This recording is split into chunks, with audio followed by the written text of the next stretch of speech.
Sarge, you recognize. Mr. Chairman, with the amendment, I would like to hold it, but I also have a question to the sponsor. You are saying that this does away with all county rules and regulations or planning and everything else? No, what this bill as amended will do is it will pretty much do what my bill says, but it will say that's the law of the land. It pretty much. So the county planning commission and zoning has no authority now? Their authority for zoning this would not supersede this bill, this legislation.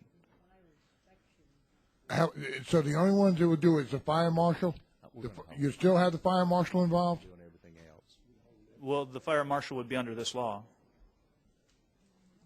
But, okay, what I'm saying, right now, I have and I'm going to use for an example, I have a church in Brentwood that was sold to Church of Christ. They had a regular homeschool daycare center. Tutorial type place? Correct. The principal purpose is Otter Creek Church of Christ. That's what it is. They have a school there. The fire marshal says that that building does not meet fire marshal's code. So under this bill, they'll be able to do that? Does not meet code for a school or for a... For a school. They're occupying the building right now as a church. They're occupying the building as a church. And so this will turn around and say that this school, the fire marshal cannot prevent it from being there. If its primary purpose... Primary purpose is Otter Creek Church of Christ. If it's a church, primary purpose is its use is for a church, that she'll have to meet the fire and safety standards or code standards of a church. School is much higher standard, and what this would do is really just whatever the primary purpose of the facility is, that's what the codes are for that facility. Okay. Thank you. Well, if I get my mic back on here. Todd, you're recognized. Yeah, and I understand our policy, but, you know, look, ladies and gentlemen, we've already did the Mennonites, and the same questions come up then with regards to what my esteemed colleague from Franklin just said when that bill was before us. So if we could help the homeschoolers here in this bill, then we need to do that.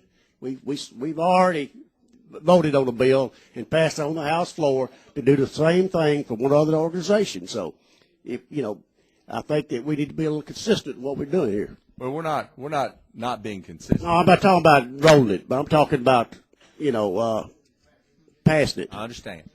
And it is, Representative Campfield, it is the policy of the committee that when we have a new amendment that we haven't had the opportunity to see ahead of time, that we do hold the bill for a week to at least let the members answer any questions they may have about the new amendment. I don't think we need to break policy with tonight. I'm at the will of this committee. Okay. So without objection, I'm going to hold the bill for a week. We've adopted we need to vote on the amendment.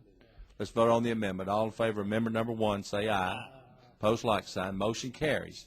The bill is before us as amended, which has been ruled on, and we're going to hold it for a week. Yes, I'm fine with that motion. All right. Chairman Curtis. I agree with what Representative Todd is saying. We need to be consistent, but there's one thing that the question's not being asked. Is it limited on the number of students? In other words, it's one thing when we were talking about the Mennonites, it was a one-room school. And then you get some churches could hold 1,000 students. Some of them could hold 250 students. I think if we're going to be we're going to have to consider this, because when I think of homeschoolers, you think of 2 or 3 families coming together, or 5 or 6 families coming together, you may get to 25 or 30 students. I really don't have an issue with what you're doing if we're doing that. But if we're talking about hundreds of students or large numbers of students, I think we may be crossing the line. That's just a word of caution. I want to do all I can to support the homeschoolers. But there's a lot of difference between evacuating a building with 20 or 25 students than if it's 50 or 75. That's all I got to say. Thank you. Representative McCord. Thank you, Mr. Chairman. Just a thought that Mike could help it if we could do this. Could you limit it to, say, when you charge rent, then this exemption, if you don't charge rent, then this exemption will apply. But if you charge rent, then it wouldn't apply. What I'm getting at, I don't want to see somebody go out there that doesn't have their stuff up to date and say, well, I can rent this to a homeschool. I don't know the typical standard. If they're in church, typically do they have to rent that space from the church? I guess it would depend on the facility. You know, a lot of times, like I said, a lot of times these people are doing it in their homes and things along those lines.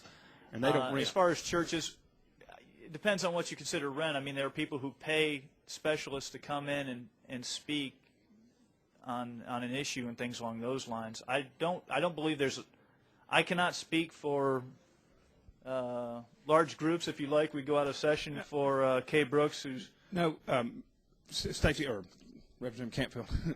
I don't want to push that. We've got a week to think about it. Okay. But that's just a thought that if we could approach it from that and they don't charge rent, that may be an easy solution to the numbers that also Chairman Curtis was talking about. okay. That's fine. I will look into that. If we could, you have someone, your homeschool representative, or here with you? I have Kay Brooks. She's a representative of Tennessee Home Ed. Yeah, let's go out of just a second. It won't take but a minute. I'd like to ask her a question. All right, without objection, we'll go out of session. Recognize, state your name for the record.